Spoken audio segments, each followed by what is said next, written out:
metaphysics is going to have to be the quote-unquote religion of tomorrow. If it isn't, you're fucked. Totally and absolutely.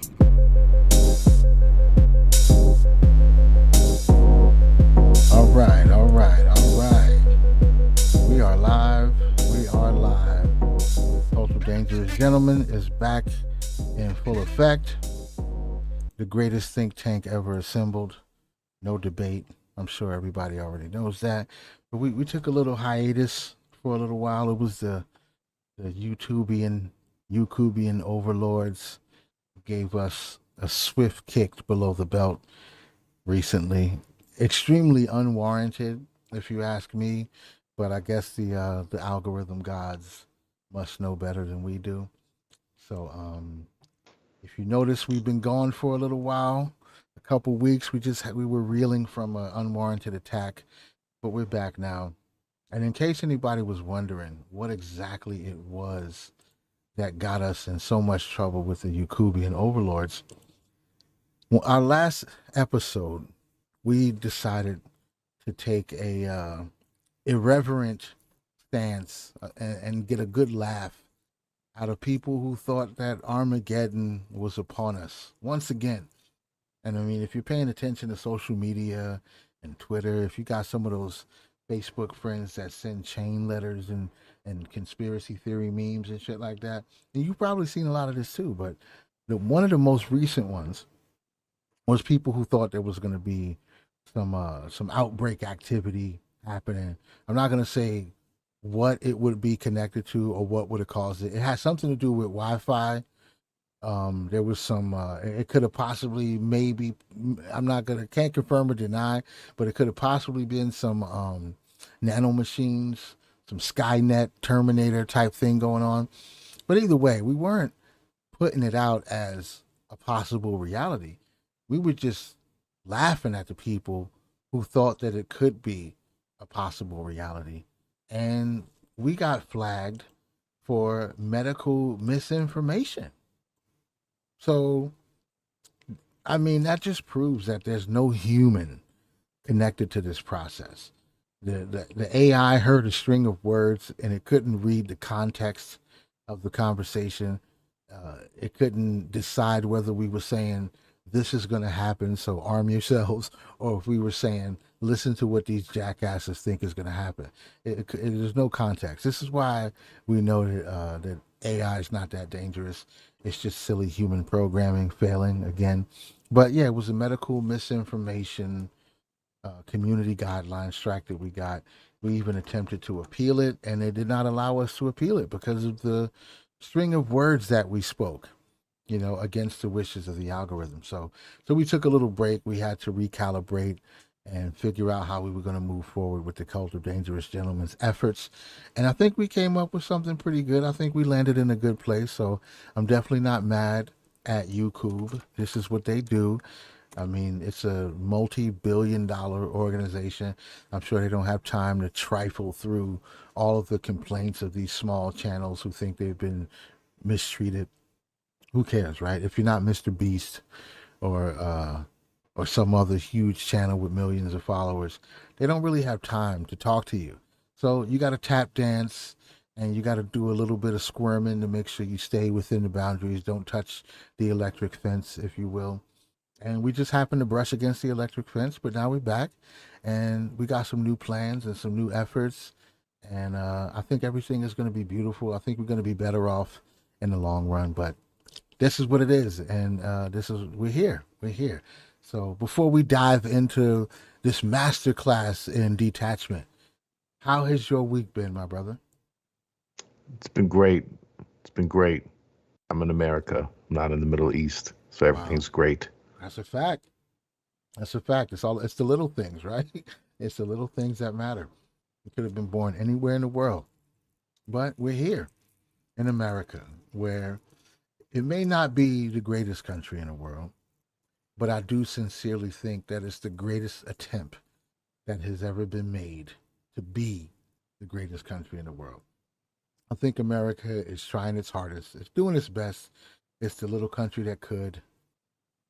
Of course, there's some things we could improve, as with everything else. But what's not happening here is a civil war. What's not happening is bombs being dropped on hospitals and civilians and all that shit. We don't have to deal with that directly right now, even though it seems like a lot of people are going out of their way to process this information and get upset about it, and which is fine, which is, totally up to you. That's one of the best things about being here is you get to play the game however you see fit. If you want to completely ignore everything and sit back and binge watch Netflix and eat a bucket of bonbons, are those still a thing? Do people still are bonbons still available for purchase? I've never seen them. I don't think they're real, bro. Yeah, they gotta be. I mean, I grew up throughout my entire childhood and teenage life hearing bonbons be used as like it's like the hallmark of a lazy person who's completely given up on everything. You eat bonbons. So that's got to be a thing. I'm gonna have to Google it. I'm sorry, I gotta Google bonbon, but I want to stick to the point. Yeah, you can. Bonbons are a thing, bro. They absolutely are. Hold on. You know what? I think people might actually appreciate some of this, man. Bonbons are a real thing. Look at this, bro. Bonbons. They're like chocolate, and I thought they were ice cream for some reason. Maybe they They are. got ice cream ones too. See? Beautiful. Yeah. Beautiful. I'm happy to know that bonbons are still around. They deserve to be. Don't ever go away, bonbons. Don't ever change. But you can totally sit back and binge watch Netflix and eat bonbons, or you can log into Twitter and be hateful and angry and grow your own ulcers in your gut. You can complain about everything that's happening in other parts of the world. And you can also, ironically enough, you can complain about the people who are not complaining about what's happening on the other side of the world, which is truly, truly amazing to me. I don't even know how. That's some mental gymnastics that I haven't completely figured out yet. Like, if you're angry on the internet, you have a lot of people who feel the exact opposite as you. So we know what the conflict is. I'm not even sure. Can we say, is that going to touch the electric Mm-mm. fence? No, You don't can't. say. Okay. So somewhere in the world right now, it could be the East, it could be somewhere in the middle, but there's two groups of people who are angry at each other. And it Very seems upset. very upset. It seems to be a deep, long-standing conflict that these people have. It may even go back to biblical times. I'm not sure.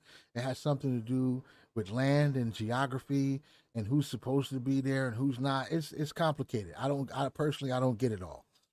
But they're very upset at each other, and there's two sides. And from what I've been seeing, there's no landslide victory on which side the people who aren't in that place are supposed to be on, right? There's no consensus about this as far as I know.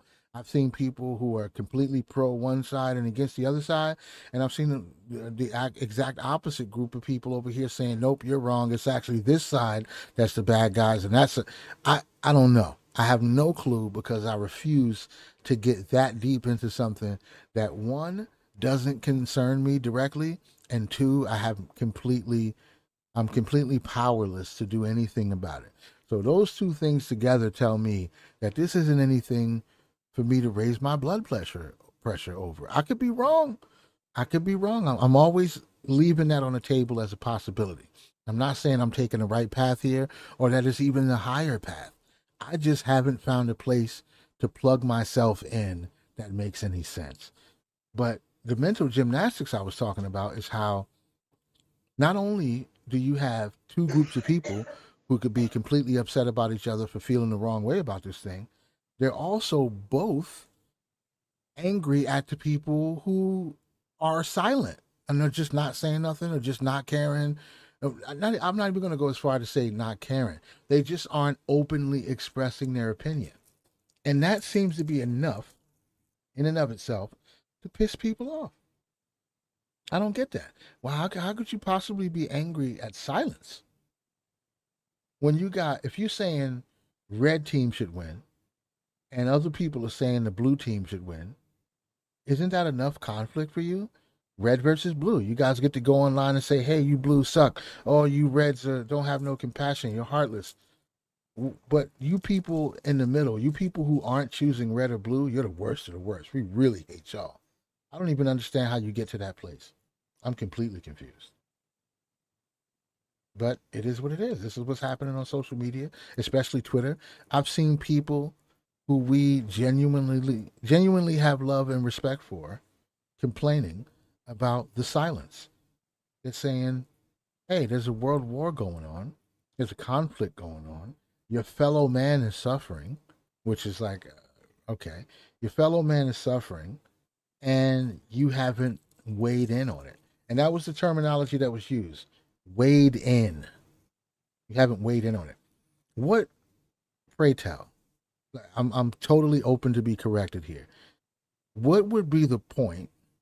What would be the impact of me psychologically choosing a side and then weighing in on it publicly, going on Facebook, going on Twitter, and making my opinion known? Does that have any impact on the conflict at all? Does it? That's a real question. Like, does it do anything for me to go say my opinion publicly about what's happening? What does that do in the end? Is there a right way to end human beings? Is there like a perfect and righteous way to take people off the planet? And if you take a side, do you have to, in your support of that side, do you have to take responsibility for all the missteps that that side does? I mean, could you theoretically be pro-Palestinian but against the October 7th attacks? Could you be pro the other side? I'm afraid to say.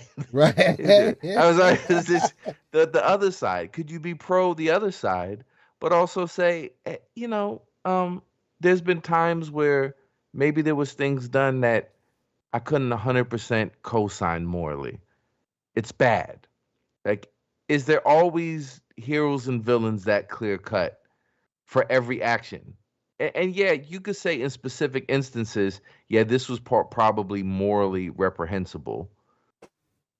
And I don't know. I think because I think the implication is once you pick a side, you have to stick to it. Yeah. And you can't go back on it because now you're a traitor once you Right. pick the side. Right. So that's why I think there's somewhere in New York there was a bunch of Puerto Ricans ripping down signs of Missing people. Van Helsings, people that hunted vampires for thousands of years with big furry black hats, and they were ripping down the pictures with the idea being um because of the horrific things that you've done to us, your victims can't be victims. So we can't even show up and say, hey, these people that were murdered by the team that we support, we think that's bad. No, no, no. The loyalty comes down to, and it demands, it insists of the person to show up and say, I'm going to be so petty that you wanted to bring awareness to these innocent victims, these people that are dead for no other reason than they were at the wrong place at the wrong time and they belonged to a tribe that was the object of another tribe's hostility. Um, I'm that petty that I'm just gonna rip down the signs. You can't even have awareness because we've been treated so wrong that somehow this murder is justified. So what I've noticed when you get into these tribal conflicts is humans don't ever tend to show up and say, "Okay, my side was bad. Right. We took it too far." You never take it too far. That's by virtue of assigning yourself to a tribe, you've agreed that nothing is ever too far because it's all in line with what our team wants. We got to get to the end zone. whatever the end zone is, how many ever bodies got to pile up, whatever the end game is. So I don't know. I mean, is it like if they wouldn't have paratroopered in, if they just threw dynamite sticks over the wall, if they flew an airplane into something, like I don't know, what are the rules of engagement here? When human beings say, "Hey, other human beings, I want to take you off of here. I want to get rid of you." I mean, I don't know. I don't know when you ever feel like, okay, that was a righteous kill. All the killing seems bad to me. Maybe I'm fucked up. I don't know. Yeah. It Yeah, it's just it never ends. Like I see, legit. I want to say everybody, peace. Thanks for tuning in. I didn't have to chat up. That's why I missed the first couple entries there. But thanks to everybody for tuning in. And Legit said, if we only had the history of how it all started, alas, we'll never know. But see, that's the thing is that how do any of these conflicts start? It's all garbage. It's all just human garbage. It's the same thing that's happening with like okay, people argue about how land should be returned to Native Americans, right? And what they never take into consideration is that the same conflicts that everybody else went through, the Native Americans went through. So say the United States had a change of heart and they said, you know what we're going to do? We're going to give land back to Native Americans. Who would they even give it to? Who would they give it to? Would they give it to the last person who occupied it or the people that took it from them? Like, who really owns the place? If you and your family settle on a piece of land, the way these things were handled, if you and your family settled on a piece of land, if somebody came and whooped your ass and took it, them's just the rules, buddy. What recourse do you have to say, hey, they took my land and now we want it back? It's all silliness. It's all absolute goofiness. And again, maybe there's some details that somebody could bring to my attention and I would say, oh, okay, well, yeah, that's kind of messed up. But when is it not? When is it not? When have people not been fucked over, had shit taken from them, been kicked out of places, forced to leave? Like, this is just the way of the world. And why Why should don't I we be want to invade Canada? right? Yeah, yeah. Why don't we want to? We're right next to Canada. Nobody wants to invade Canada. Why don't we want to invade Canada? I don't understand the rules. You're right. There was a point where people would just take stuff from other people, but we kind of got to the point where that doesn't happen too often anymore. Right. It's a pretty rare occurrence. And now that we've built buildings on top of all the buried bodies, now we're like, okay, these lines that we drew now, these are legit. No more messing around. No takesies, backsies. Now it's legit. Everything before, it's a little chaotic. There was some mistakes that were made. There was some bombs dropped, some Pretty arrows bad. shot, I admit it. some stone clubbing, whatever you could get your hands on. Listen, but now we're gonna do things by the book, and we're gonna find a more peaceful means. And sometimes we don't. And and I don't know. I don't care to like it even if you want to just be detached and just say, okay, I don't want to be violent. I'm going to go in the middle of nowhere. Eventually, the Mad Max raiding crews show up, and even if you do it within the safety of America, like the Amish do, right? They still kind of exist because somebody's willing to kill somebody. Yeah. So the Amish can go and be peaceful because there's killers on standby. So human beings have never learned how to live without killers. Killers and killing have been an integral part of our operating system. It's just what we do. Right. We haven't figured out how to do things any other way. We might say we do, right? Like, yeah, now we're going by laws. We drew the lands. But even then, sometimes, we're going to invade anyway.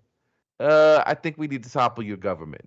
I don't know about your president. He's not on board with our economic agenda. We still find reasons and we just do it. I don't And like so, the age of your wives over there. We're gonna have to right. come. We're gonna have to come start killing people. It doesn't change. You can't stop it. Well, I'm not saying you can't stop it, but it's very difficult to change because what you're trying to change is the fundamental, foundational nature of the human being. What compels that change? If you write rules, the only people who have to follow the rules are the people who are farthest away from the people who wrote the rules. The Right. And people who aren't closest to as the good at people, killing. right, and The aren't as good at people that killing. are really good at killing, Don't, yeah, they do they what the fuck tend they not want. have to follow any rules. They usually get to flout the rules Right. to But make and if you're yeah. not willing to do what they're willing to do, you automatically lose. If you say, you Right. know what, we're only gonna stand face to face with each other, and we're gonna shoot our musket rifles.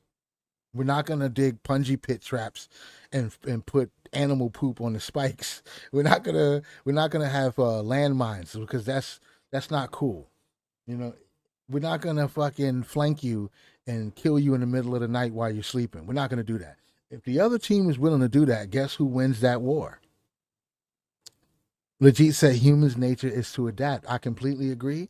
And what we've adapted to is how well murder works in land acquisition and colonization and the defending of it after you did it. I know I came in here in the middle of the night, I hit you on the head with a rock, and I took your house. But what we did is we wrote some new laws that said you can't do that anymore. So now going forward, you can all sleep a little bit better, knowing that you cannot go in people's houses in the middle of the night and hit them on the head with a rock and then keep their house. Yeah, but that was actually my granddad that you did that to. So since we're writing these rules, can I have the house back? Oh no. Don't be silly. But moving forward, we won't be doing that anymore. This is just the nature of the human. If whoever the strongest person is going to make the rules. And it seems like the only time people have these really deeply compassionate, high conceptual ideas about how we're supposed to live, it's the weakest people in society. They're just like, look, you know what? Maybe it's not right to break into the church on the wedding day and just carry somebody's wife off for prima nocta. That's probably not nice. That is almost 100% of the time coming from the guy who is in danger of his wife being carried off for prima nocta. The guy who's carrying the wife off never comes to that conclusion. The Duke who can come and take your wife and have a few nights with her and then bring her back to you when he's done, he's never like, you know what, maybe this isn't right. Because he's having a great fucking time. Metaphysics or we're fucked. I'm sorry. This is why we say that hundreds and hundreds of times throughout the history of this show. This is why we've said that. I don't know what it is that would compel humans to act any differently than they do because it works. It just works. There's nothing coded into our experience that punishes the asshole. The karmic shit that we all talk like it's a cool concept. It's an excellent concept. It's a nice fluffy pillow to sleep on at night, but it just doesn't happen. It just does not happen. I would love to see, you know, some guy is spying on you in your neighborhood, right? And he sees your kid unattended. So he grabs the kid. And just as he grabs the kid, he throws her in the backseat of his car. Then his heart explodes and he bleeds out of every orifice to death right on the spot. And then it happens to the next 10 people who try to kidnap a child. Their heart explodes, bleed from every orifice, dies on the spot. People will be like, you know what? I think it's time to stop kidnapping children. But what else is going to compel them other than immediate, swift, supernatural action? I don't know. I have no clue. I have no clue. Sometimes people come to those conclusions in small numbers. You know, you try to build a cult like we're doing. We try to make our own rules, write our own compendium, and you know, mind our business on our compound and grow food and be nice to each other. And they call us crazy. They call us weirdos and shit like that because we're not willing to spit on the guy who stopped in front of us at the red light. Or, like we just don't want to behave in that way, and we become the weirdo outcasts of society. We're the fringe people, not the new model for humanity. No, those are fucking weirdos that live on that piece of land over there. What do? I don't know. They grow their own food like psychos. That's just where it goes. So I don't know. The conflict is not something that I'm paying much attention to. America, how long has America been a country officially? How long have we been an actual country? Less than 200 years, right? Around No, 200 it's years? more. Sorry, I was on mute. It's more than 200. I So, think it's like 250, something okay, close to that. 250 years. How many years do you think America has not been at? 7. It's actually like 16 or something like that. Okay. Out of 250 Well, I got years, closest without going over the retail price. I get the no, you still showcase. win. Yeah, you still win.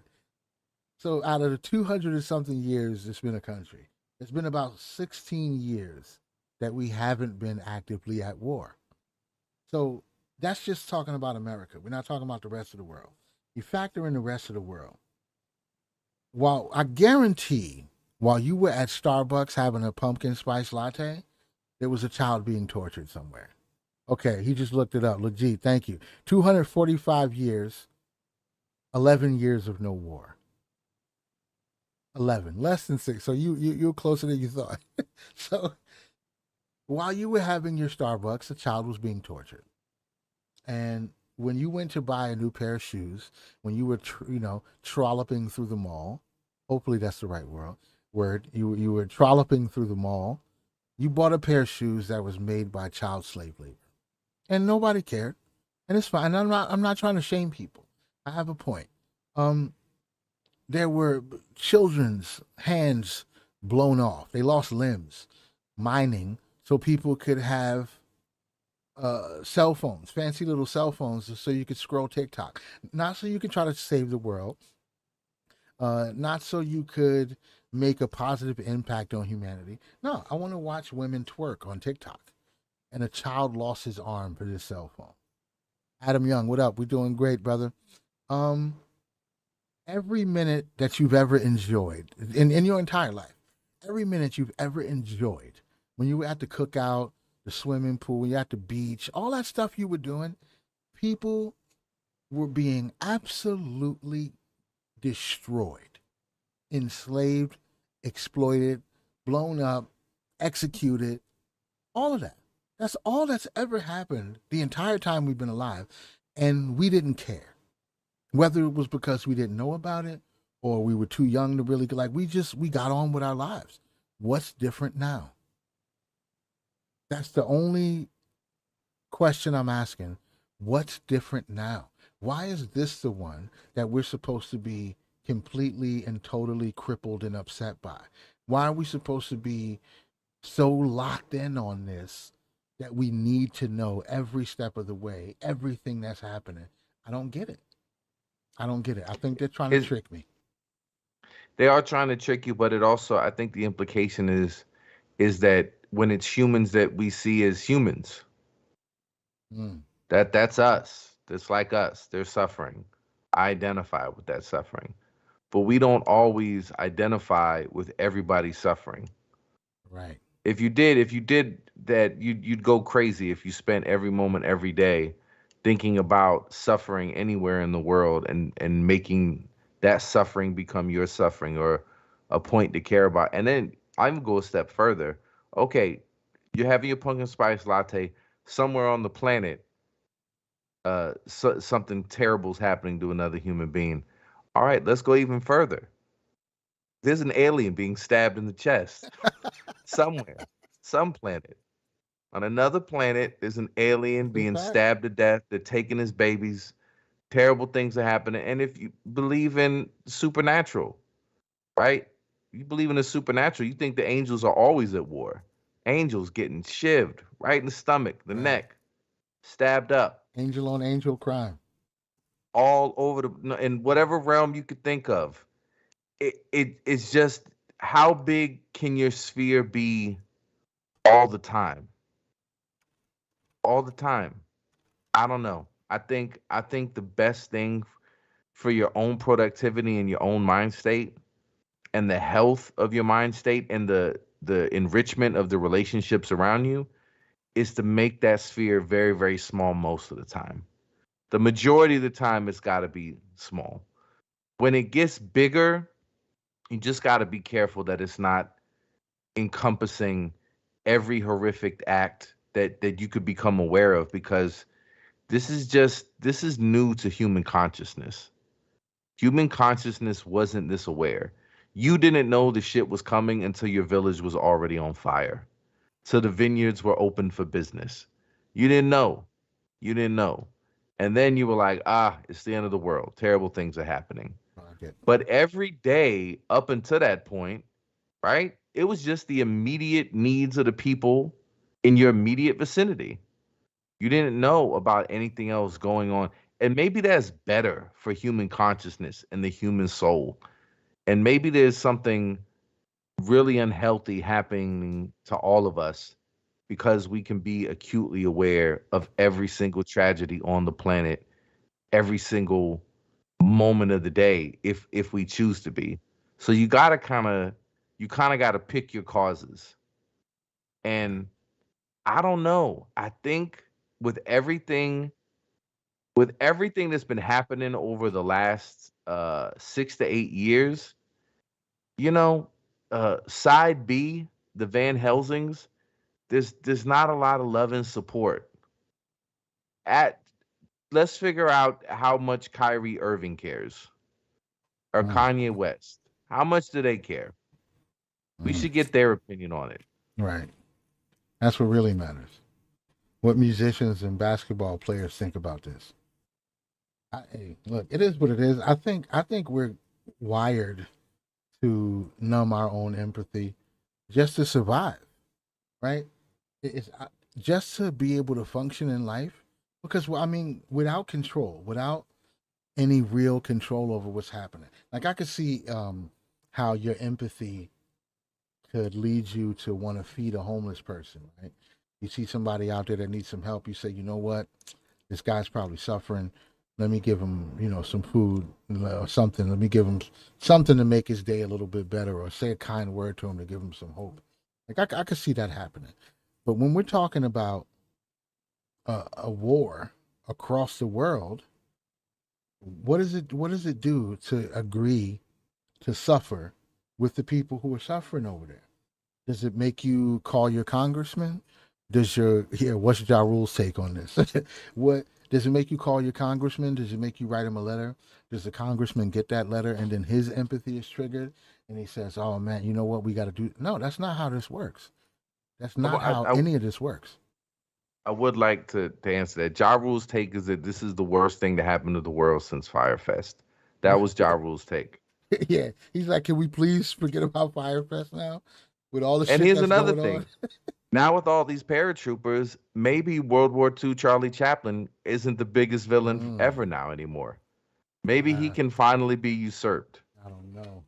He put up We can some all big go back numbers. to having very thin mustaches He put right up under some our big nose. numbers, though. He put up some big numbers. I think He we got a didn't he long didn't way. he didn't have any paratroopers. That's true. There wasn't paratroopers, and they weren't tearing down signs in New York. And also, I don't know, was Nazi vineyarding? Was it really rampant? Because this seemed, I mean, I'm sure it happened, but I don't know, was it a part of the actual terror campaign and strategy? I don't know. I never heard much about that. I never heard. I'm not saying it wasn't, but I haven't heard much about that one. But where we are now seems to be at a place where they're trying to dictate the emotional connection to what's happened. And that was another thing our dear brother Devon said during his rant about the silence on Twitter, was that he said our fellow man, and he also said they're our allies. And I was like, that struck me a little bit, because I was like, wow, they're our allies. So that's why we should be, really concerned and really feeling it, because they have a political connection to the same. Like, what the fuck are we talking about? Are these not real people with real, real civilians, real children? Like, why? What about allied or political position do we even need to bring into this conversation? If we really care about human suffering, do I need to know what your political affiliation is? 100 people died in a fire today. Well, were they Republicans or Democrats? Is that a valid question to ask? Oh, they were fucking libertarians, so fuck those guys. Like, that's inhuman. That's psychotic. What color were they? What would you, you know what I'm saying? What do you feel? Somebody said, oh, did you hear about that tragedy? A bunch of people, it was a bus accident, 50 people died. Well, what color were they? Before I deploy my empathy and human connection, I need to know what these people look like phenotypically because I don't want to waste any emotion on it. Oh, they were black? Well, they were no angels, I'm sure. It was probably a bunch of fucking felons on that bus. So, like those, that's a psychotic mind that comes to that conclusion. But I guess this is what happened when you're wrapped up in the system. You're wrapped up in the matrix exactly the way they want you to be wrapped up. And it's amazing how the matrix can let you find a playground where you feel free just to still keep you partitioned from everything else. You think you're free because of this conversation that you're having. You think you're free because of this way that you vote over here. But then when it comes down to it, it's just a digital playground. You're all still locked in. Neo never left. He never escaped. You don't get to do a fucking EMP burst in the real world with your hand. That's not how that works. That only works in the Matrix. It was amazing because he hacked.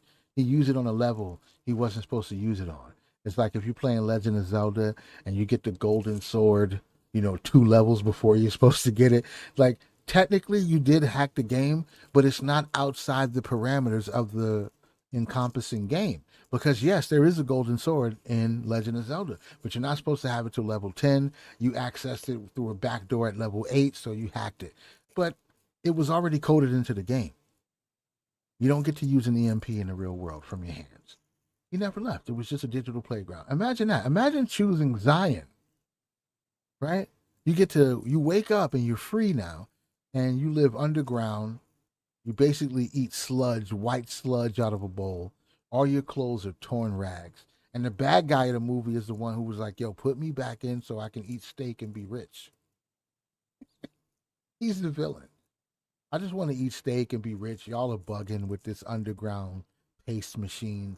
I'm not fucking with you. Most of them was probably pissed off that Morpheus even woke them up. This is what you brought me down here to, bro? Jack me back in, son. I had a nice car. I was going to eat some grilled salmon for dinner tonight. What the fuck is this paste? But I think that's what's happening here. You think you left the Matrix, but you didn't. You're still locked in. You're still doing the same shit they want you to do. So this is why we had to regroup and do some other things. So moving forward, because of the algorithmic warfare and the community guideline strikes and all that shit, we decided that we were going to move our show, the unadulterated show, over to Gumroad. I think our first tier is going to be $25 a year for all of the uncut, unedited conversations that we've been having here. And we're going to shift this platform around to some more edited content, created content. We've been talking about a lot of cool shit over the years. So I thought it would be a good idea. We thought it would be a great time to start to crystallize some of those ideas, start to mine some of those characters and situations and things that we thought up to try to create some content. AI is amazing right now, how you can use the voices to speak scripts for a bunch of people who still don't necessarily want to be seen on camera for a myriad of different reasons, whether it's asset protection or whatever it is, like just to not be seen because of how the world works out there right now. Most times it's not really worth it. And I think with the use of AI and some art creation and just taking the time to put the content together, it might be a better way for us to generate the revenue that we want to generate to maybe get us into a different digital playground in this grand matrix that we exist in here. Because as much as we appreciate everybody for tuning in, we absolutely need a way to help the show grow and get more attention. And I think farming some of that creativity that we thought up over the years might be the way to do it. We're going to be bringing you some really cool shit. One of the ones that we have in the pipeline right now, and for the long-time listeners, you may remember, is the Infant Football League. And this is something that's already been successful in what we refer to as Universe B. Universe A is where all of the algorithm gods, the Eucubian community guideline strikers, that's where they all live because they don't really understand what's going on. They're not really listening for context. They're just listening for keywords and they want to ban people and step on the small channels. And in Universe B, all of these concepts and ideas have already been worked out. They've already been proven successful, and they've already made us multimillionaires that have fuck you money, escape hatch money, to where we don't have to worry about what people think about our opinions and the conclusions that we come to because we're too far gone financially to be touched. So we decided to phase ourselves and converge with Universe B because it's just better over there. And we're just farming all of our creativity and to bring it to you from that space. So hopefully some of y'all will come over and hop on the Gumroad. We'll still be putting some content here, but like I said, it'll be more scripted content, less about current events, because current events, it's just that, it's current. So there's no real reason to go back and watch a video from 6 months ago from whatever we were talking about back then because it's already over. It's not a hot button topic anymore. But I think some of the more creative concepts that we've come up with are a lot more timeless. You know, whether you watch it today or a year from now, I think it'll still have the ability to get a laugh or be thought provoking. So I think that's what we're focusing on right now, and I think it's a great idea. I definitely hope to see a lot of y'all scoot over to the Gumroad. I'll be leaving a link in the description of this video. I'll be posting some updates in the community section of our page also, because we're just now we're feeling this out. We're not completely up to speed running just yet, but that this is what we're working on. This is what we're putting the bulk of our time into, is to moving over. And plus, a place like Gumroad doesn't have as many stringent rules and regulations as YouTube does. So to be safe and hopefully grow the channel a little bit more, make a lot more money, that'll just free us up to make more of the stuff that you guys show up to listen to every week and that we absolutely appreciate. But with our regular jobs and being connected to companies who could totally be like, you know what, I don't like what you said, so you're out of here. All of that shit is a hindrance to creativity. So we need to be on the train to making escape hatch money, growing this channel just as much as we possibly can. YouTube is handing out so much money right now, and I just want to get my hand in that cookie jar real quick. And the more we can do that, the better content we can bring, the more consistent content we can bring. So that's the next power move. That's the next power move. It's going to be Gumroad, Cult of Dangerous Gentlemen, live from Universe B. And that's what we're doing, man. That's what we're doing. So definitely looking forward to pulling all that together. We got some really awesome shit in the works, and it's stuff that we've been talking about for a long time. And YouTube just gave us the final nudge that we needed to take a risk and bet on ourselves and bet on our own creativity to just to create some dope shit that I think people will dig, because we are definitely aliens here on YouTube. We are so detached from everything that's going on and from learning how to navigate their shit. Sometimes it takes that. Sometimes it takes that discomfort to push you out of that zone and put you in a place where you're willing to take a real risk and bet on yourself, which I think is always going to be the key to being hyper successful, because people are never going to give you what you think you're worth. It's going to be up to you to create something that can garner that type of attention and generate that type of revenue. They're only going to give you what they think will keep you coming back. So we're trying to break free of that shit. And I hope y'all will support us in our new endeavors. Like I said, we'll still be sprinkling some things here, but for the long form, unadulterated, uncensored content, that's where it's going to be. It's going to be on Gumroad. We got a couple tiers. We got the courtyard for just the basic, and also the archived episodes. We will be digging through 2 years and change of our space here, our time here on YouTube. We're going to be pulling them all down off YouTube, and we'll just kind of put them up on the Gumroad so people can sift through it and learn the real cult ideology. You can see the development of the compendium over time and grow to really appreciate the work that we've been trying to do here and realize why we shifted gears And now we're just going to try to take money from YouTube. I mean, that seems to be the way to do it. They're giving away a lot of money. There's channels here making $10, $20, $30,000 a month, and they're just giving it away. And I need some. I ain't gonna front. I need some of that money. I need some of that YouTube revenue. So I think we found a way to get to it. So that's the work. That's the work that we have cut out for us right now. We're definitely looking forward to that. But other than that, man, like I said, this show is this episode specifically is a masterclass in detachment. The more I look at the world, the less I care, because I know how helpless I am to affect the things that I really want to affect. There's a whole bunch of problems I think I'd like to solve, but there's nothing I can do right now. I got to keep my own bills paid, and that's enough to cripple you from trying to be attached to other things that you don't have any control over. Doobie linked us to a video this week where Elon Musk was talking about why he bought Twitter. And he said he bought Twitter because he thought it was making a negative impact on the world, and he wanted to change that. And I'm like, this guy's a multi-billionaire. He wants to make a positive impact on the world, so you bought Twitter?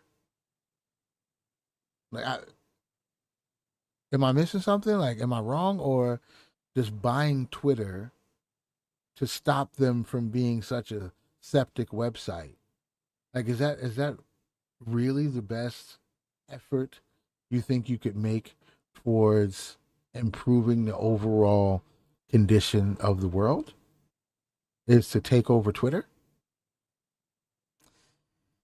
Hey, I'm not a billionaire. I haven't been to the moon. I haven't sent any ships into outer space. I haven't built a cool car. So it's possible that he knows something that I have no idea about. I can't lie. I'm not saying I'm as smart as Elon Musk, but it just seems like if you want to fix the world, buying a website may not be the most impactful thing that you could do with billions of dollars. How much did he pay for Twitter? Let me look this up. I think it was like 40 billion. How much did Elon Musk buy Twitter for? $44 billion, because he wanted to fix the world. Let's buy Twitter. It's pretty bad over there. I think if we buy Twitter, a significant portion of the world will be better off. I don't know. It's just not. It's not computing for me. It's not computing. I feel like there could be better ways to spend $44 billion. I think we need to write Elon Musk a handwritten letter explaining our endeavor that we're undertaking here, and see if we can get him to send us like 8 or 9 million. If you'll spend $44 billion for Twitter, and then kind of sink its value, right, and do all kind of weird shit, rename it, monetize everybody. Like, if you can do that, you can give us 11 million to buy a big piece of land and build dome houses and a food forest. Right? That don't seem too out of place. I think that would work. But it's going to have to be a handwritten letter. We can't email them. We can't tag them. Got to be a handwritten letter with blueprints and schematics about everything that we want to do and why that would be impactful. And we're gonna mail it to Elon Musk, and we're gonna see if we can get a couple million out of it. Is that a good proposal? What do you think? I think that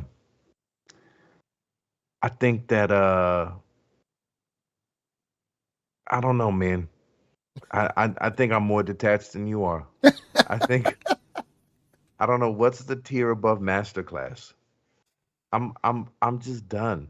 Yeah. Gone. I don't care, bro. Yeah. Yeah. I don't blame you a bit. It's all garbage out there, as far as the eye can see. Oh yeah. Also, if women stop buying hair weave, we could save the world. That's coming straight from Doobie Howser, the owner of Blackness. He's not here today, but he's still in the chat, giving us some tidbits, some nuggets of wisdom. If women stop buying, like, we're on record, if women stop buying hair weave, we could save the whole entire world. World hunger ends. And if you throw in fake nails and eyelashes with that, holy shit, we might actually have a utopia with flying cars. But that's not their responsibility, bro. You got to have long hair. If you don't have long hair as a woman, what are you even doing?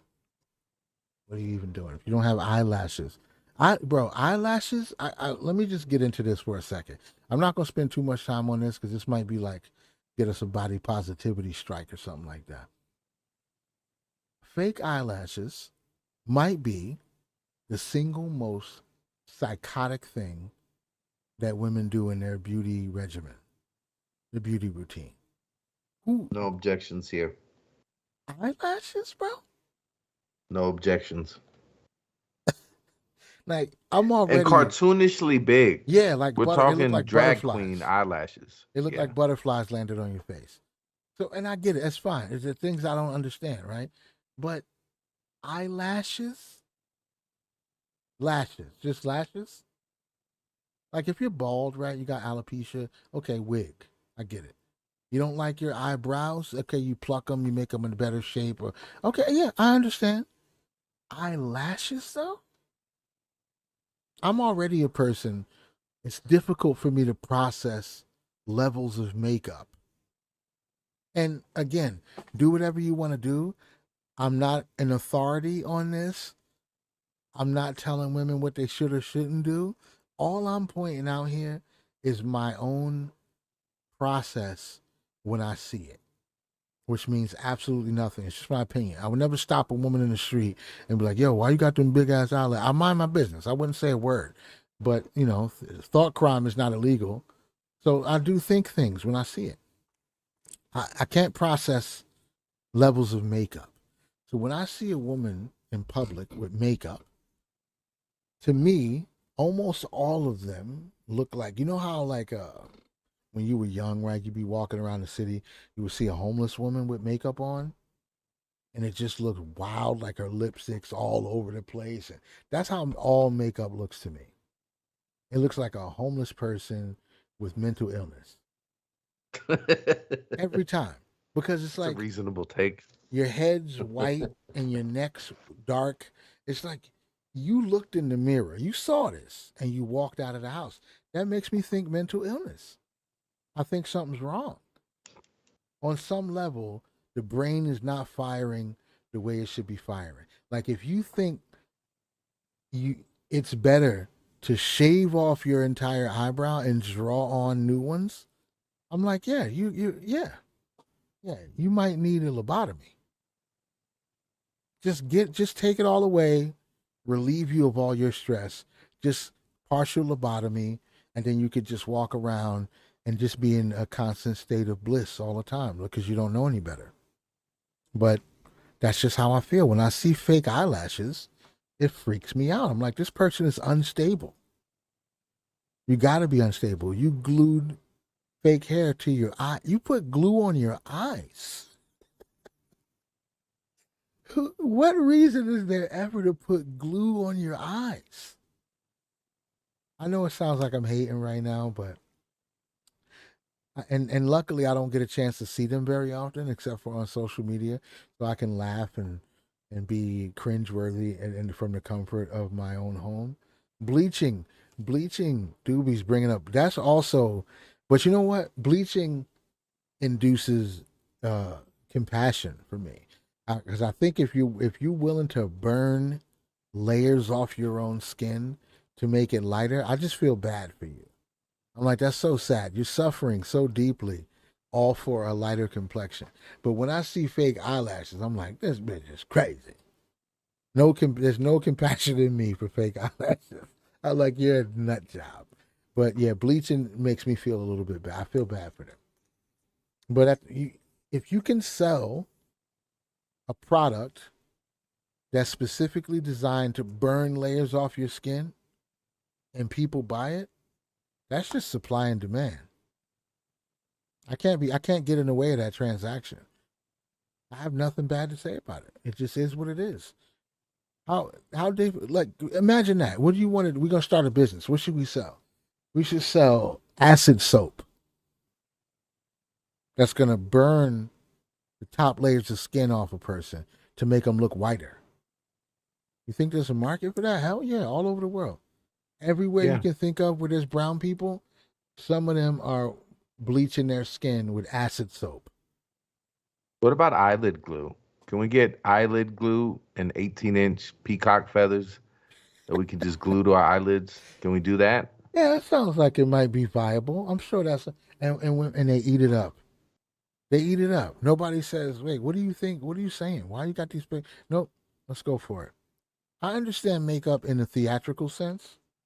Like if you're going in the cover of Vogue magazine, or if you're doing a play, you're singing an opera, and people need to see you from the back. Yeah, you powder your face white, you make your lips really red. Like it just goes along with the theater of it. But when you just in public, you just at the Target, and you got color on your whole head, and your eyelids are blue, and your cheeks are red. You look like a fucking nutcracker doll. You're, I don't know, bro. I don't know. I'm sorry. I blame women. I just blame women because I don't think there's a man on the planet. I could be wrong, but I'm gonna say it anyway. I don't think there's a man on the planet who would draw the line at a woman not wearing makeup. Okay, let me rephrase that.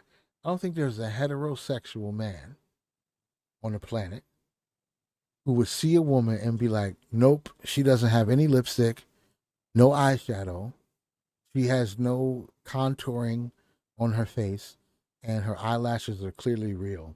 I don't want her. I don't think that's ever happened before. I think women look at other women and say, this bitch ain't even got no lipstick on. I think they might judge each other about makeup far more than men do. And any ladies who might be listening to this, if a man prefers that you wear makeup, I don't think he wants to be with you. I think he wants to be you. And I think he's living vicariously through you because he's like, if I was a bad bitch like you, I would wear that makeup. That's how I would look. How my face would look. So I think he wants to be you secretly. He wants to cut off all your skin and wear it to his birthday party. And that's just my opinion. I could be wrong. Totally prove me wrong if you want. But a dude that has a preference for makeup, if she ain't made up, I'm not going to be attracted to her. You might want to be careful with that one. That guy's a little weird. He's a little strange. Any men who hear this, if you prefer makeup on your lady, and you're less attracted to her if she's not wearing makeup, please contact us so you can come on the show. Not as a debate, not as an argument, but as a respectful conversation to gain new insight and information into the mind of that man. That's all I'm saying. Link up. We'd love to talk to a man who prefers that women wear makeup. Someone who is less attracted to a woman if she's not wearing makeup. I would love to talk to that guy. I got some questions. I ain't gonna front.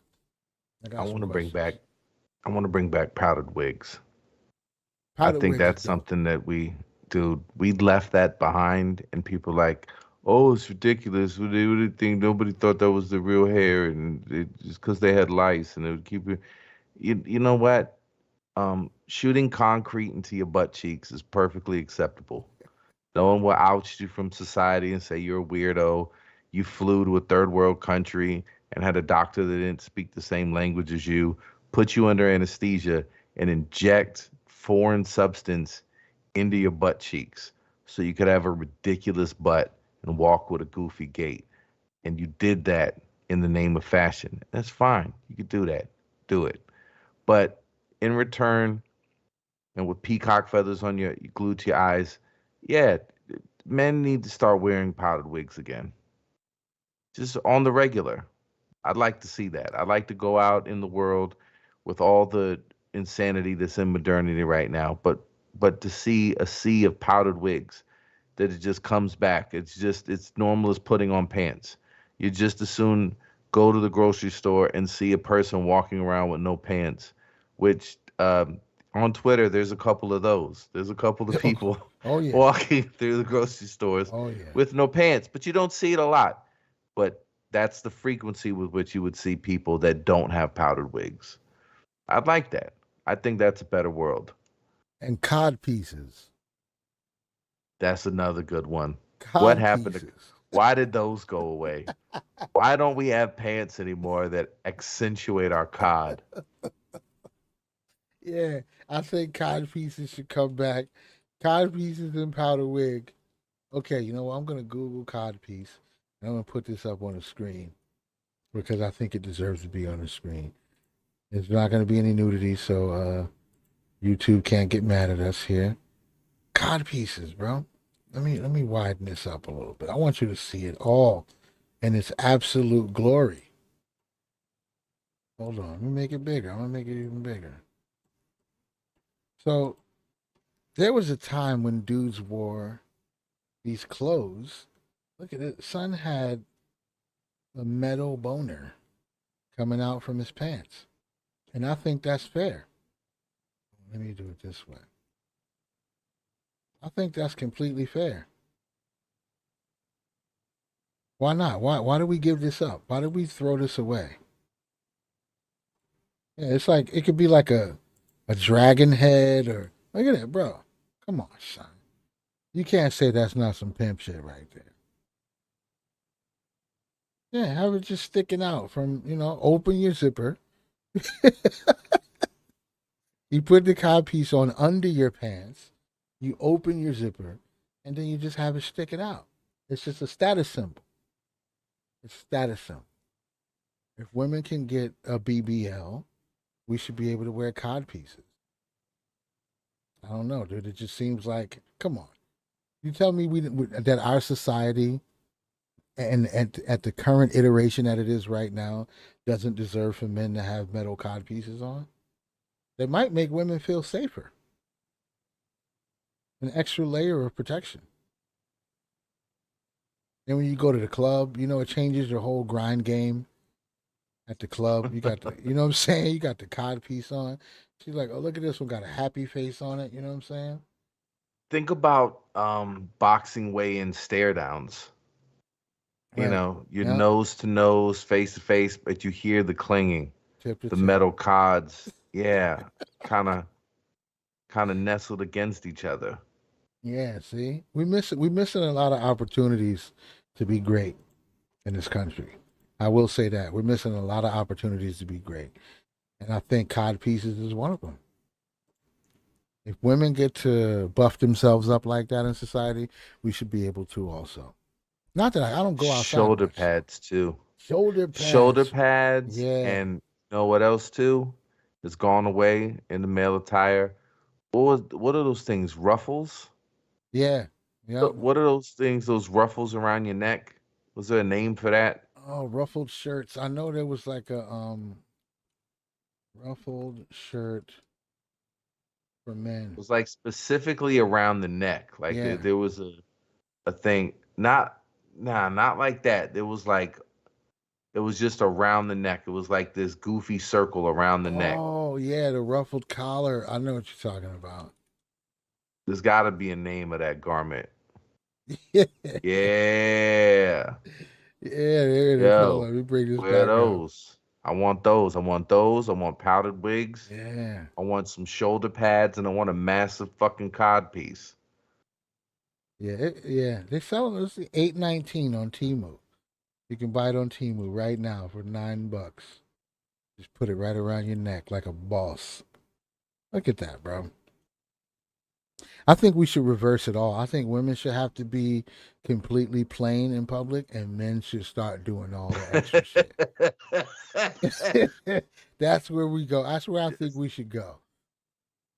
Yeah. I think women should makeup and any type of adornments for women should be outlawed. Only men can adorn themselves with high fashion and makeup and Yeah. that's what we Um, do. We switch it up. See if that changes anything in society. See if anything shifts. If anybody gets better, if anybody's happier, you think women would be more happy or less happy if all the adornments were outlawed and switched over to men? Women are always less happy. That's true. That's kind of just their lot in life. I mean, I don't make the rules. Cod pieces and ruffled collars aren't going to make a difference. Nah, that's true. That's true. Maybe that's where the happiness actually comes from is the adorning themselves because everything else is just like, wage gaps and all kind of shit. They're just getting, I want Feminism. fights. I want I want to see people pummel each other in line for limited edition cod pieces when they're released. Codpiece fight. Black Friday codpiece sales. Motherfuckers getting trampled and shit. Yep. Yeah. And right like at the bottom there's a little inscription with the limited edition, 23 out of 1,000. They're all numbered. They come with certificates of authenticity. Well, hold on. Fun fact. This is from Square from Squaresville said. Oh yeah, Fun penis pants. fun fact. Eldridge Cleaver tried to bring Yep. back the codpiece in the 70s. He called them penis pants. Okay, so I'm not going to put this on screen while Well, I Google it, but I am no, going to you Google can't. it. But but this is a little different though. It wasn't a cod piece. It was a penis sleeve. It was a sleeve where you literally your penis was on full display. That was penis pants. Hold on, bro. So there was no, um, yeah, there Yeah, was I'm glad none I of the didn't put this garments on screen. accentuating. Yeah, I think you have to put in. I think he had it in France. Like you put if you type in Eldridge Cleaver penis pants. Oh my lord. Yeah, there you go. There's the advertisement. Yeah, I'm fancy. Yeah, Oh, God. the Minister of Information wrote Soul on Ice. What are you doing after that? I'm getting into fashion. Yeah, what's the first thing? Those bomber jackets, leather jackets, those look pretty fucking Nah, cool. fuck that. Yo, Penis penis pants. pants. That's my vision. It's basically a dick sleeve. It's a sleeve you put your dick through. Bro, what?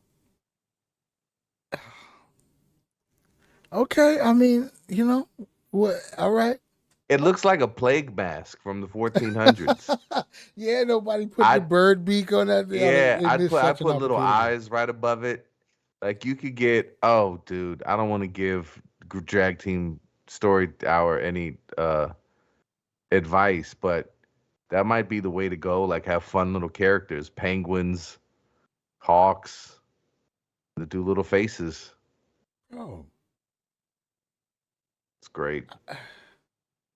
I don't know. I know Huey ended up getting addicted to drugs and did like a couple of interviews in the 80s.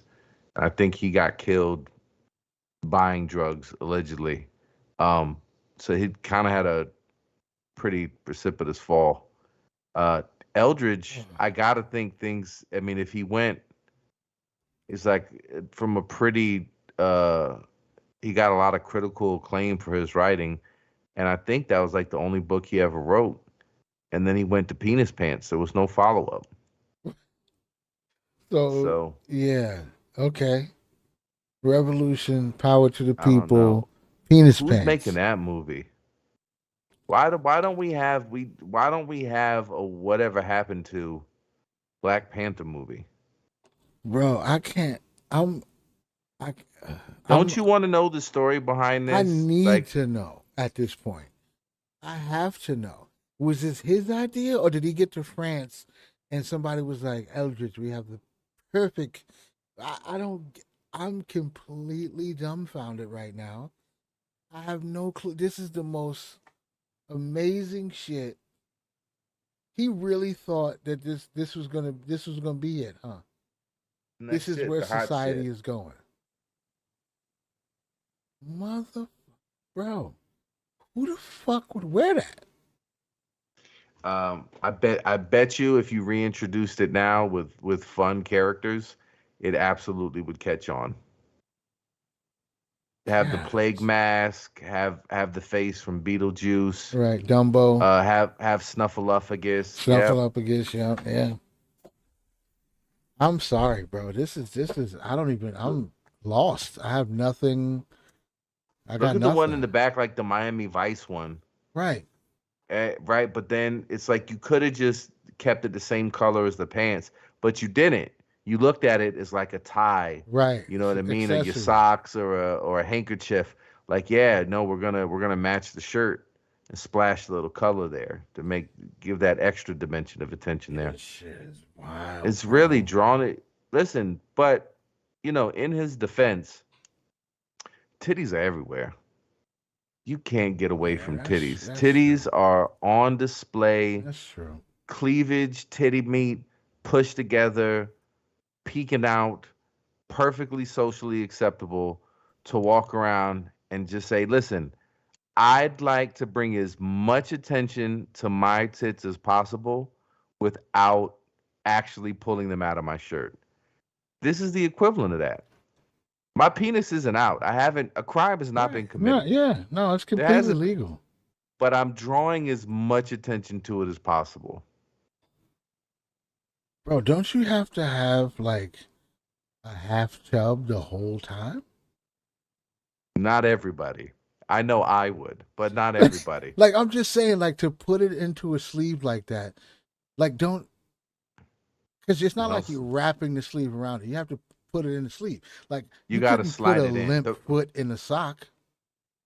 You just be fiddling around with the limp foot trying to get it in the sock. How difficult would it be? The reason the foot goes into the sock is because the There- foot is rigid. there's all kinds of problems. So, Yeah, uh, that's true. so if you're packing where you just naturally got a little bit of a hang, then you could fill it up. What I would see the problems being is if you ever got excited, there's no way to Oh hold it, and it's wow. potentially going to be like the Incredible Hulk. There's going to be a torn penis pants appendage. It's just going to be breaking it like that, and that had to be why this failed, because you either if you don't have enough dick meat to fill it up, there's not much point in wearing it. It's gonna bump up against something. People are gonna see there's a Yeah, lot of yeah. extra space in Yeah, there, this and is you're gonna not be very shamed. inclusive at Right, all. right. So you gotta have enough meat to fill it up. But if you got enough meat to fill it up, if there's any any rigidity that presents itself, you've got a wardrobe malfunction. You got a wardrobe malfunction that's gonna get you on a predator list. Yeah, you're going to jail. Your your penis is gonna pop out. I mean, I guess now with different kinds of fabrics, like you'd have to have some elasticity, I guess. But that's just gonna be really. But you know what? You let people get uncomfortable. We have to every day. There's as a man, you encounter a woman out somewhere in the world who's wearing something where her titty meat's on display, and you gotta kind of not draw attention to it, right? Or you gotta try to not look if you're trying to be decent, right? You just want to go up to strangers and stare at their tits, but maybe you look at it, kind of slyly. But it's socially inappropriate. It's impolite to be caught staring at tits, even if they're clearly being presented in a way that they want to draw attention. So we got to deal with that discomfort. I'd like to introduce some pulsating members Hmm. into the mix. Like you'd see it kind of moving around. Stuff's going on. So you'd see the trunk extend, if there's some activity. And like I said, you get some elasticity in there, and then people got to deal with it. Like, look, it's not out. It's not allowed. It's just like cleavage. The rules are you don't show the nipple. You can't see my penis. You see the entire contour, and you see it, jostling around, looking for excitement. You see it, but I'm still not. I'm not in danger of catching charges. So I don't know. I'd like to. That's man cleavage. Man cleavage is penis pants. Get a powdered wig, some shoulder pads, a ruffled collar, and penis pants. That is the outfit. That's what's better than steampunk. I don't know what that is. Whatever that ensemble is, that's the future. I'm I'm declaring it bugging, now. bro. Like I can't with the amount of cleavage that we see on a daily basis. I can't even front. I can't like, oh, this is a You vulgar. can't find the moral argument against it. There isn't. There You really isn't. now you would see you wouldn't have like you're not enjoying the world better because there's penis pants. I get it. But there's no argument to say why it shouldn't be a thing in public. What is this now? Wow. Yeah, I mean, the world is the world. Instagram is on the borderline of becoming straight up pornography. People are finding ways around the algorithms. They're using see-through clothing and quick flashes of shit. Like they're doing all kind of stuff, so they're getting away with it. Like I just went to Instagram and push explore, and you see, you know, and what I figured out was I always wondered like, how come when I'm looking around on Instagram, it's showing me all these thirst trapping women? I don't follow any of them, and I mostly look at art and design stuff on Instagram, but they're always trying to bait me with thirst traps. And then I figured out, so I started going to some of the pages of the thirst traps, and I would see a few people on my friends list are following them. So they're like, hey, your friends are looking at it. You want to see some too? So that's what it is. My friends list is sullying my Instagram feed. And I'm seeing asses clapping and cleavage all over the place because that's what they're looking at. So if we can see, if I can see this much of a strange woman's body on the internet, then why not? This is the evolution of the black fist. It was the black fist that scared white America, black liberation that fit. Now it's pipe girth. Yeah. Now it's pipe Pipe girth. pants. Maybe you just reintroduce it. Yeah. Or just rebranded. Pipe Penis pants slacks. was, yeah, pipe. I don't know, pipe pants, pee. I don't know. Yeah, It yeah, feels better. Pipe pipe pants. pants. Yeah, pipe pants. You want to see it? You want to see what you're worried about? You want to see what's going to take you off the planet? Mr. White Man, here it is right there. It's hanging out the front of my pants. Gosh, dude. Yeah, man. It's wild. I guess it is what it is, man. We just got a compliment on our thumbnails. Now I appreciate you, man. He said he wished it wasn't AI, but it works well. This is the AI Midjourney definitely drives creativity in a different way now. There was a lot of ideas and stuff that we had before, and the time that it takes to create them and everything. I do make art myself, and there's a link here in the description of the video where you can see some of our t-shirts from art that I made, from scratch, whether it's canvas paintings or digital art that I made t-shirt designs and all of that with. And even there's even some t-shirts that I did from drawings in my own notebooks and shit that we scanned and made into art. So there's all of that stuff there. But for the show, we came up with these cool set of prompts in Midjourney for the cult leaders and this Council of Three that you see. That's what we call it, the Council of Three.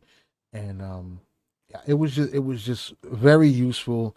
I can get on here and make a picture for the thumbnail in a few minutes versus putting a week's worth of work into it. And we all busy. We also got so much to do. I use Midjourney, man. It's a great thing for inspiration. It teaches us a lot as artists, people who really make art. Um, you can put some ideas into Midjourney and it can kick something out that can give you inspiration on color theory and composition and things that you might not have necessarily thought of because you're so enthralled in the process of creating. You know what I'm saying? You just never know. Sometimes you just get bottlenecked into certain schemes and things like that. But if you go into Midjourney and play around for a little while, it can kind of break down some of those creative barriers. And I've learned a lot. And I know Midjourney really is just teaching us about ourselves, because it's coded by people. It's gathering information from shit that's already out there on the internet. But there's nothing in this exact configuration that's out there. And best believe, once we start generating some life-changing money, a lot of this shit that we made in Midjourney is going to come to life. It's going to come to fruition because we can afford to hire photographers. We can afford to build an entire studio room where we paint the walls and procure items and shit like that and create fabrics and make our own suits. And we could take these pictures ourselves, and that's what this is. This is kind of a projection into how we would represent ourselves if we had the time and the resources to do it all. But for right now, Midjourney can kick this shit out in a few minutes and allow us to create some motifs and bring ideas to fruition that would take a lot of time and money to do otherwise. So I use it, man. Like I said, I'm an artist who actually does create art from scratch with my bare fucking hands.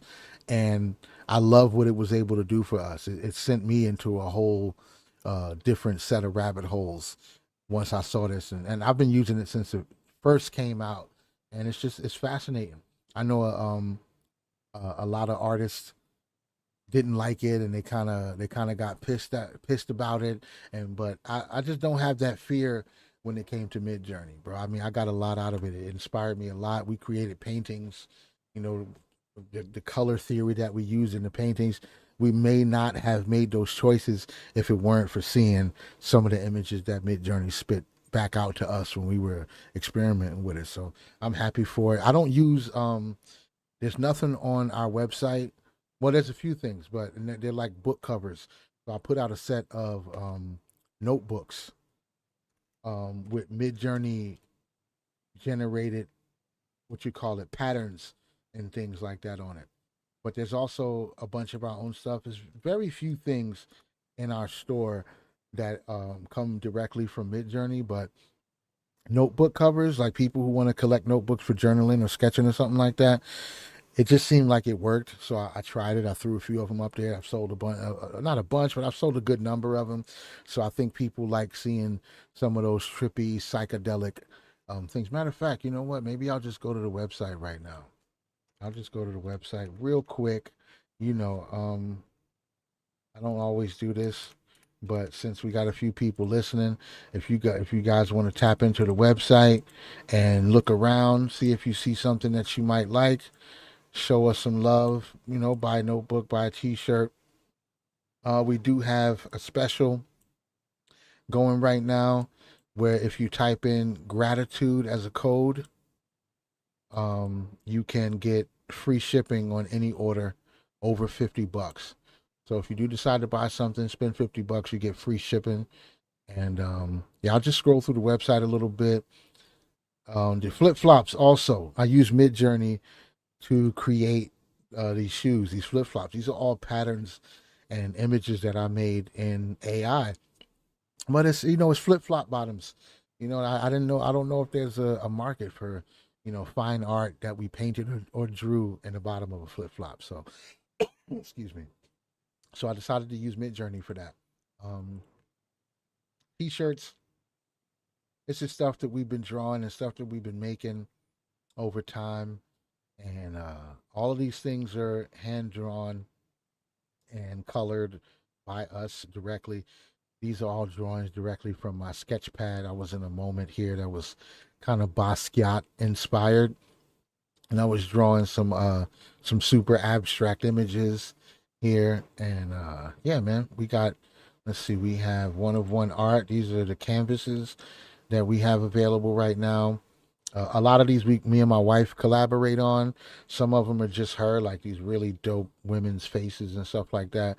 It's just her. She's way more classically trained and talented than I am.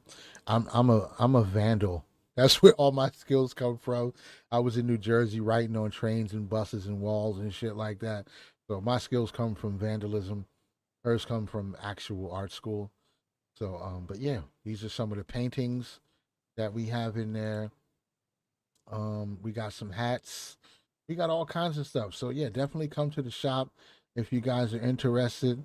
Look around. These are all the things that came from my sketch pad. There's some stickers and t-shirts, notebooks in here. I'll go show you guys the notebooks that we made. Where is it? Books here. So these right here, these are all Midjourney patterns and stuff that we made. It was like cosmic candy, drippy, weird shit. But I dug it. You know, it's only a couple of them in here. The rest of them we made ourselves. They're either paintings or drawings, digital art that we decided to add to the notebooks. You know, we also have accessories like laptop sleeves with some fine art and stuff like that on there. As you can see, most of the stuff is either digital art, graphic design stuff that I did, or actual handmade art that we did. Very little Midjourney stuff in there, but I'm not opposed, man. If I find cool shit that I can put directly from Midjourney and upscale it and use it in our shop, I'm down. You know, it is what it is. We got to get it however we can. Um, this is just what it is, bro. We're having a good time, and Midjourney is definitely included in the good time process. So stop by if you can, if you get some time, and you know, show us some love. Don't forget the code is gratitude at checkout if you want to get free shipping on anything above $50. That is the spot, www.sweetco.art, swtko.art. And yeah, man, that's what we doing. That's what we doing. So we got 4 minutes left here to the stream. And was there anything else that we missed? Anything that you wanted to touch on before we absolutely get out of here? Talking to me or the chat? You, sorry, Oh and no, I chat got too. If y'all nothing. any other questions about what we're doing or where we're headed, I think I explained everything about the Gum Road and how we're going to be using this page to put more of our created content instead of the long form, current events podcast. We're going to be putting that on Gumroad, and that's about it, man. We are. I really am to the point where stuff just doesn't push or pull me one way or the other anymore. You know what I'm saying? It's just not. I'm not amused by what's happening in the world, and I'm not overly disgusted and inflamed about it either. I'm only concerned with the things that I can affect and change, and outside of that, I'm not concerned. There's a lot of things in the world that don't deserve my energy. And I think that's the same for a lot of people, but they just haven't gotten to that place. I think if you enjoy engaging and mixing it up on social media and button heads and all that, that's a valid experience too. There's nothing wrong with that. If that's what you want to do. I would just say if you're gonna go into those type of situations, just understand that most people aren't here to get their minds changed. Most of them aren't here to be enlightened or edified. I think a lot of people just like to argue. So if you're going in it to change people's minds or to win an argument or to enlighten them and open their eyes to different perspectives, that may not be what your counterparts are engaging for. And like I say all the time, you can't wake a person who's pretending to sleep.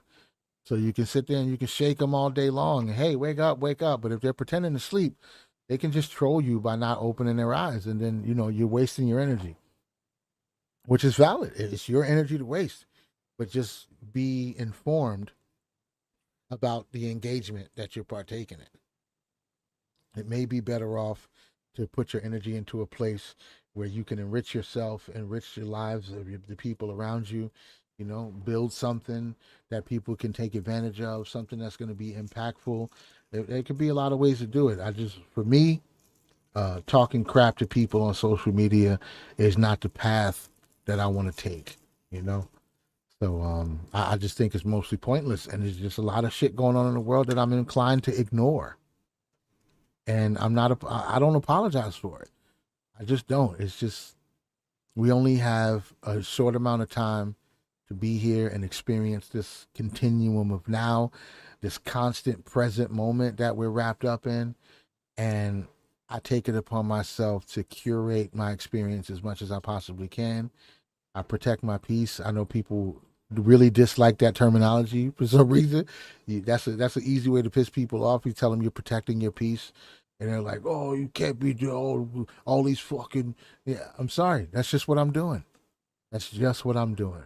My peace is very important to me. My joy is very important to me. It's what's most beneficial to my overall well-being. So I got to make the most of it. With everything that's going on in our lives, all the bills we got to pay, all the shit that we got to do, all the things that we need to accomplish, the stuff that's going on with our families and everything else, there's enough in our immediate circle to deal with without pulling in things that are outside of our control from farther and farther away from us. I think there's enough for us to deal with without all that. So until Dola. yeah, absolutely, Dola. Until we can afford our 40-acre compound full of hempcrete dome houses and a food forest and a spiritual retreat. Until we can make that happen, I'm just going to be trying to farm my own creativity. I'll be making some investments when I can through our subsidiary, Lunatic Stock Tips.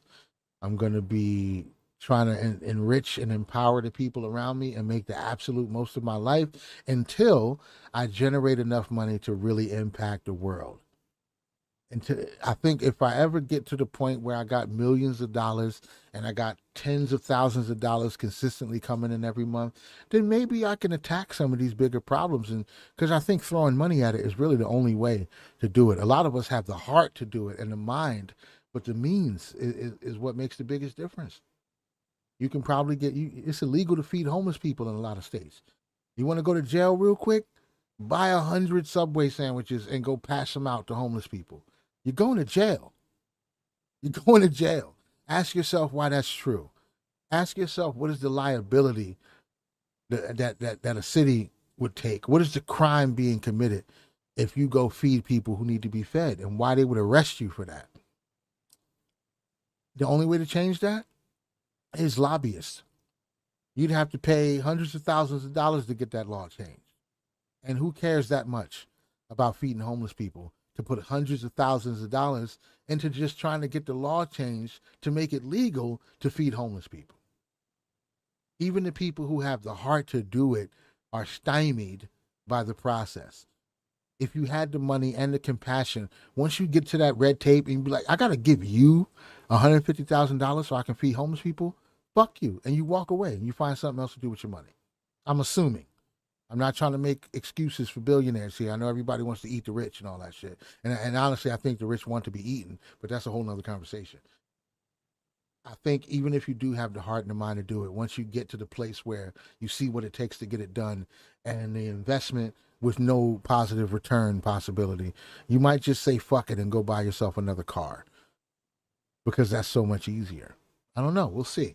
Hopefully I'll get a chance to get to the place where I would love to have that dilemma on my own plate. I'd love to have enough money to solve the problem and see if I still have the compassion and the energy to get the problem solved. I'm interested to know how that works because it seems like once you get a certain amount of money, you just don't give a fuck no more. I'm interested. So whatever we can do to generate the revenue and bring the money in, let's get that cracking so we could test ourselves and test our own theory to see if we still want to solve the problems that we say we want to solve. That's right. Yeah, Shovelhead. And the cops would say they were just doing their job. And they are, because they're just trying to pay their bills. And probably and maybe shoot people a little bit too. I don't know, but that's part of the job, right? So I'm under the impression I heard a conspiracy theory recently. This is just a conspiracy theory, YouTube. I'm not saying that there's any truth to it, but I heard somewhere through the grapevine that police cars and police body cameras actually have a frequency emitter buried inside them, and it's an inaudible frequency that makes people more aggressive, so that when the cop walks up on you, he's like, hey, did you just litter and throw a can on the ground? You just bum rush the cop and try to take his gun. It just makes you more aggressive, so he has a reason to pop you. And it's going to be a clean shoot too, because as soon as he got out of his car, you tackled him, so then he had to shoot you. So it's like a self. I don't know. Like I said, I don't know if it's true. It's just something that's been floating around on the internet. And you could do your own research. Go post it on Reddit. Do police have a frequency emitter that makes people more aggressive? Hey, it's worth looking into. I don't know how much. Yes, they do. They do, and it's true. Allegedly, I don't know. Allegedly, but no, get back to I don't need that lawyer talk. It's real. They all have it. They're gunning down people that have been manipulated by the transponder frequency. Hey, listen, I can't deny it. He has spoken. The resident Jews have spoken. But yeah, man, I think we covered everything we wanted to cover. I deeply appreciate everybody tuning in. If you're going to visit the website, even if it's just to take a look around or share it to some of your friends that might want a t-shirt, I absolutely appreciate you. This is our real lives, our real endeavors, and we're just trying to, make a way for ourselves through creativity. That's the path that we've chosen.